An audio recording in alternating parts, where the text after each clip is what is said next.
Greetings, Earthlings. I'm bringing you an update for those of you who haven't heard this news. I'm just bringing you an update about missing boy William Tyrrell. Detective Chief Superintendent Darren Bennett of the New South Wales Police Force announced this morning that over the next 3 weeks, at the bequest of the coroner, and this is a woman, just for people like Nick van der Leek, who is probably going to not do the research and work out that this is a woman, just like he assumed that Xanthi, the criminologist, famous criminologist here in Australia, she's a UK lady, but assumed she was a man. The coroner has requested that this massive search go forward based on evidence gained holistically throughout the entire investigation. Plus, adds Bennett, he adds a little bit of new information. He didn't say that this new evidence was from, he won't confirm it's from intel from a person or if it's just something recognised from the investigation. I hope I've said that clearly.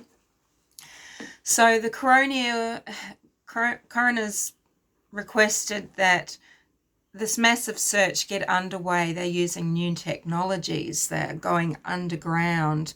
They are using specialists. So they've got bone specialists that are going to be on site and other special assistants.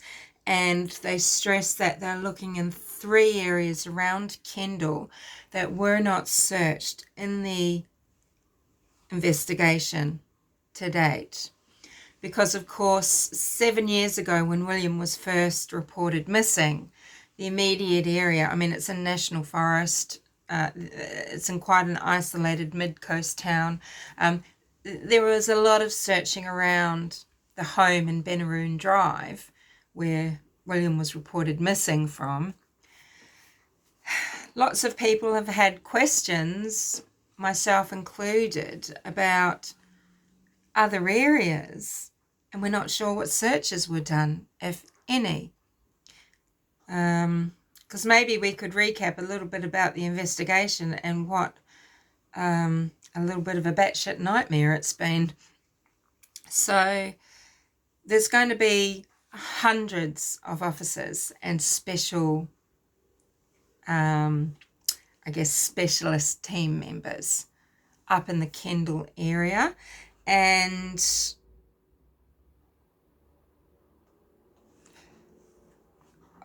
what I don't think they're doing is going back and looking at other POIs that have been dismissed. Back in December, when the foster parents made a statement on the 7th anniversary, stating, their world was plunged into perpetual darkness when William was taken from his very happy life. There were also news reports. I wonder if this Caroline Overton had anything to do with this. There were news reports. She's nearly a troll of the highest order, this writer, this journalist. Anyway, reports stating that they were going back and looking at people previously dismissed, for example, Frank Abbott. Okay. It's unfortunate that around all missing children cases, there's always dirtbags, okay? There's always people in the area that are registered sex offenders. There's always people that possibly have done something to the missing child. They've got history. They need to be ruled out. So do the people closest to the child at the time. Wouldn't you think? Wouldn't you think a decent, honest investigation ensures they start at ground zero and work out? Whilst, of course, doing a physical search. What happened in the case of William Tyrrell is his biological parents were hunted down. I mean, they're hundreds of miles away. But, of course, police immediately knocking on their door. I think they got taken into custody and interrogated. Meanwhile, the still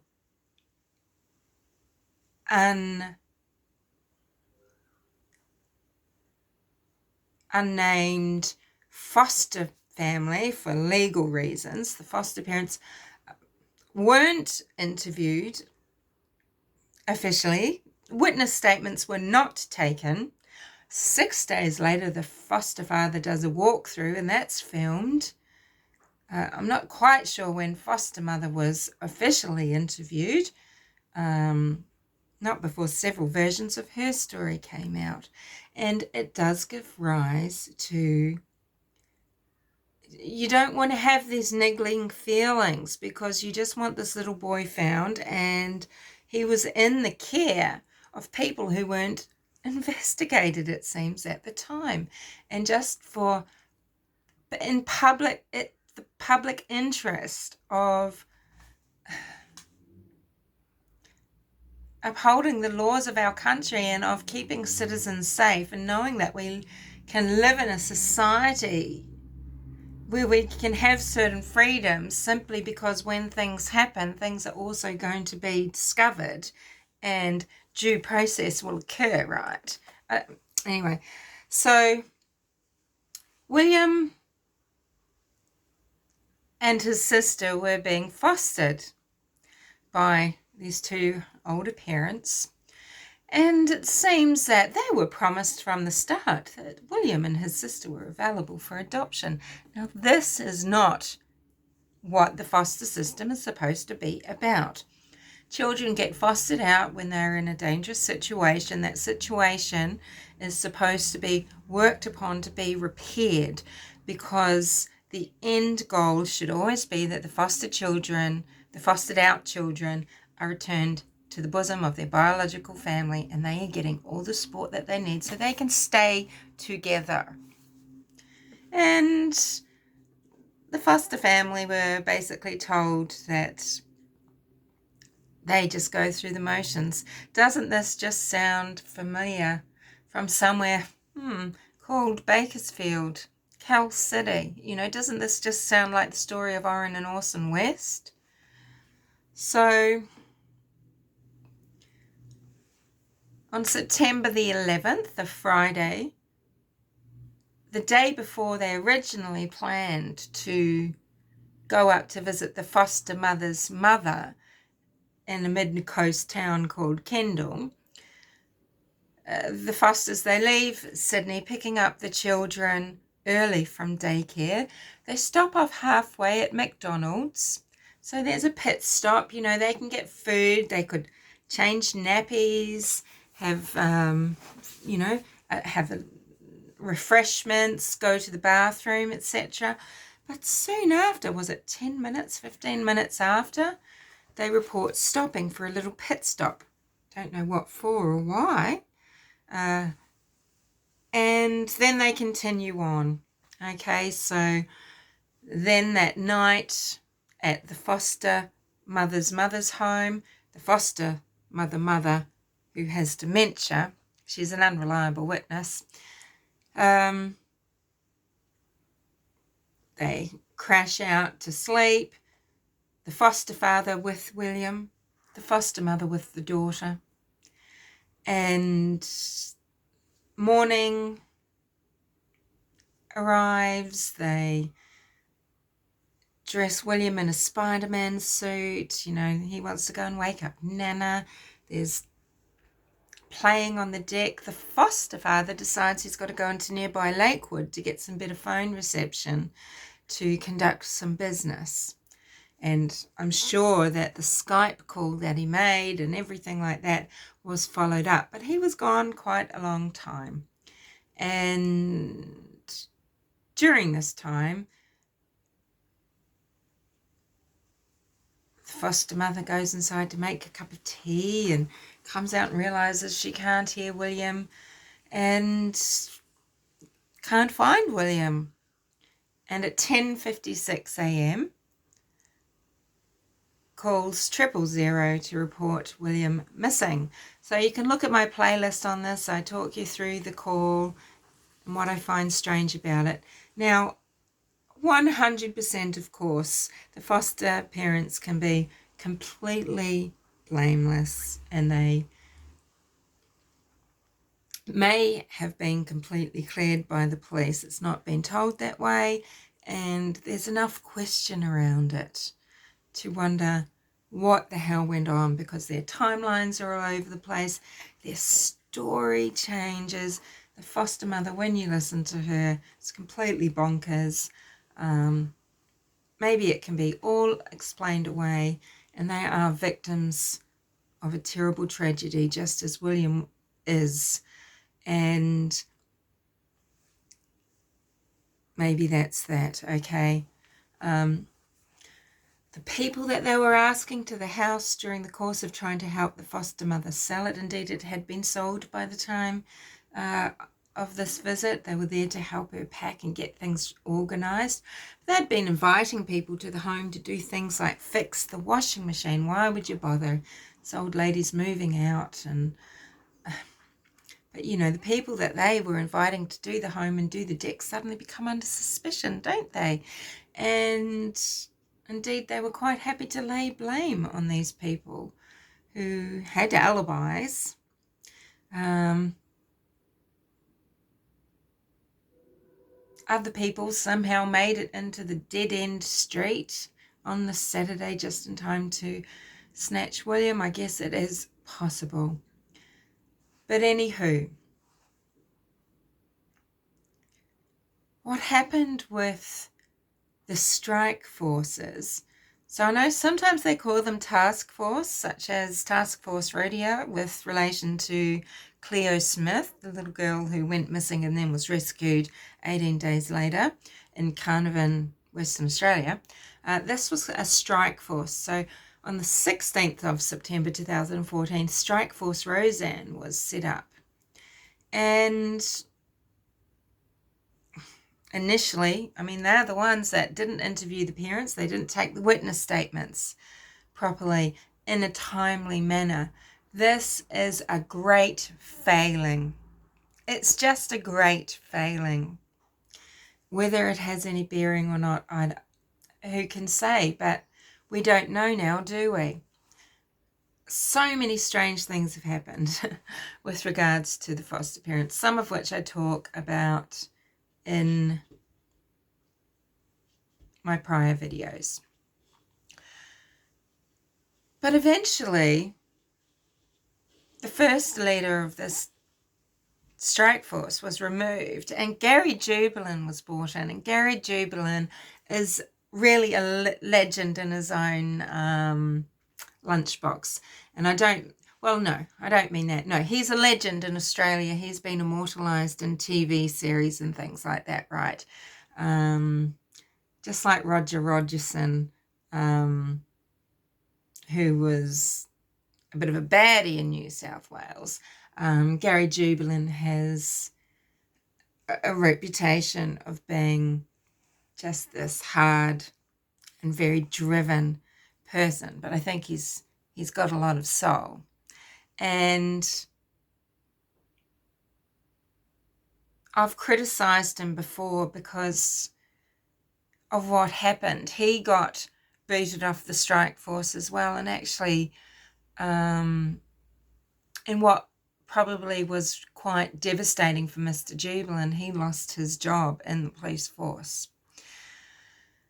He did a number of things. I mean, there was, the burying of a Spiderman costume to see what the neighbour Paul Savage would do when he came across it in the bush, and he wasn't believed when he said, well, I just didn't see it, and his reaction was questioned, or the lack of reaction, And Gary Judson recorded a person of interest without their knowledge 4 times. And this is what got booted him off the force, because this is illegal in Australia. It was illegal for him to do that. So he knew better. He was doing what he felt was right to work the case. And he was working very hard for a result. But you have to wonder, are you working to find the right result, whatever that may be? Or are you pushing to create a result? And are you doing it in a certain way? And is that need for that particular result leading to poor decisions, and very poor outcomes? And the poor outcome is, the instability of this investigation.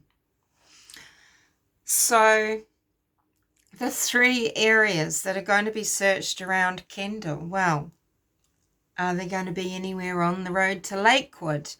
Are they going to be just outside of McDonald's on the lonesome highway? It is a very isolated highway with tangled scrub and bush. It's like it's jungle-like, okay, and swampy. It's very inhospitable, some of this mid-north coast foliage, okay? It's a very particular type of habitat. So is that pit stop area going to be one of 3 places? Because I've always questioned, did they search there? We just aren't told anything. We don't know. Well, as a matter of course, tick, tick, tick, just so it can be ruled out, because it just needs to be taken off the list. I think you need to be able to say unequivocally that the people that were the guardians right at that time and in possession, if you will, of a child at the time a child goes missing, they must 100% be ruled out. They have to be, because they're right there. They've got the access. They're having the interactions. They've got the ability to do anything to that child, to remove them, to make them disappear. They are the ones. They are right there. They are responsible. It has to be public knowledge that everything was done, and that police are 100% convinced that there is no way that they are responsible. Okay, this is any parent anywhere, foster, adoptive, biological, any guardian, anywhere, anytime, for any child going missing. It's just got to be done. Now, for legal reasons, the foster parents can't be identified. Well, I'll put it to you this way. Why haven't they adopted the foster daughter? They are trying to say that it's to keep her identity hidden. Look, I mean, there are people out there that know their identity, okay. It's known, they're known, but they can't be named. If they adopted this child like they have always wanted to, so they say, then their names are out there. People can investigate them. They can talk. They can discuss them. They can discuss what they know. Okay? So, are they protecting the daughter or protecting themselves?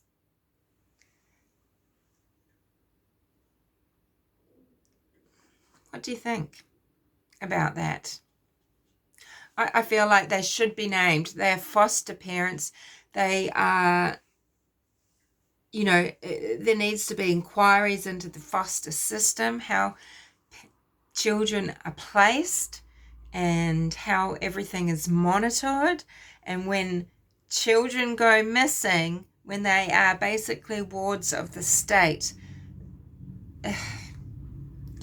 this isn't acceptable, that we don't know who they are, and that they can't be fully investigated. That's just my 2 cents worth. I'll leave it there. I'll put this into my playlist. You can look at my William Tyrrell playlist if you're interested. I'm not saying that the foster parents had to have anything to do with it, but when you look at the events around William's disappearance, the strange things that were going on, the weird things that the mother says, the strange way the foster father presents when he's doing the walkthrough, the bizarre things they say. The circumstances are bizarre, and I think citizens should, there needs to be a lot more transparency. And is it because the biological parents are not well off and the foster parents are well off? I want to know who they know. Oh, but we don't know who they know. Why, when they get William, why were they expecting that it would just go in this nice linear motion of, we get William and the sister, we foster them, we adopt them? This is what they expected. That foster parents should never expect that they're just going, it's a shortcut. It's a shortcut to circumvent the adoption system. It's to stop having to fork out money, maybe. Adoption can be very expensive. Also, these parents are older.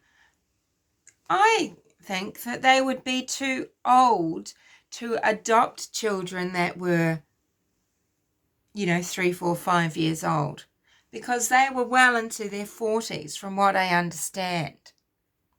And I've had friends who've gone through a lot of heartache, 5 years of going through an adoptive process, learning Chinese, going to many, many courses because they're thinking, look, are they going to be able to maybe adopt a Chinese baby?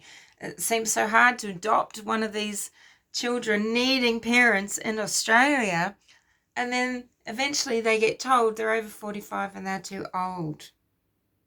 It's shattering. It's cruel. It's cruel, unusual punishment for good people. So how did this family end up with these children? Is it because, yes, they said we will put our hand up and take 2 at once? But why were they promised from the start, it seems, by the Department of Social Services that, the expectation is, that these children are available for adoption. They have ownership. They felt ownership of these children. What the hell is a foster father doing sleeping with a young child? Or a mother with a girl, for that matter. Young children need comfort just as much as anyone else. I know they've been in their care for a year or so. It's sad because the history is that the biological family are so ruined over this, so distraught. They once actually kept William and didn't return him after a visit because they just, the agony of parting with him was just way too much. They took a big, dreadful risk, and they know that they shouldn't have done this, but they felt like, their children were being stolen. And indeed, the father, his life has spiraled out of control after he lost the children. The children were lost because, you see, children are considered as suffering abuse when there is domestic violence in a household.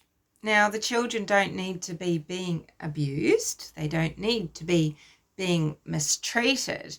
But if they are witnessing violent arguments between parents, this is considered that they are victims of abuse. And this is why William and his sister were removed from the home. It's because there was physical violence actually from the mother toward the father a few times, and there was fighting, and it wasn't a very pleasant environment for children to be in. We've all heard YouTubers talk, haven't they?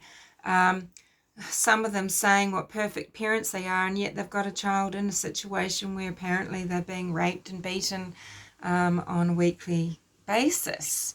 So their child is actually a victim of domestic violence and shouldn't be in that home. And this is why William and his sister were removed. The family needed help. They were told that if they would separate, maybe they could have their children. The thing was, like a lot of these, you know, codependent relationships, and these some of us have been there, you know, you can't stay away. It's there's something in the both of you that draws you together, and it's these really these highs and lows, isn't it? A lot of it might be through fear. A lot of it's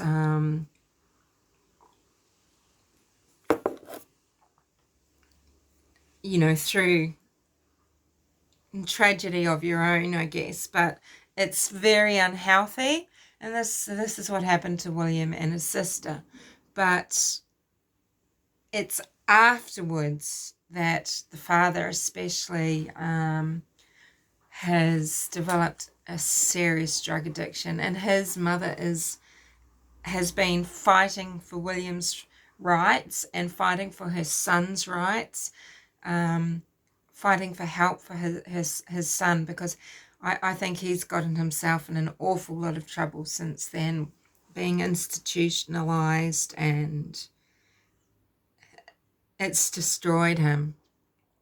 So a whole terrible series of things happen, don't they? And you never know where they're going to end up.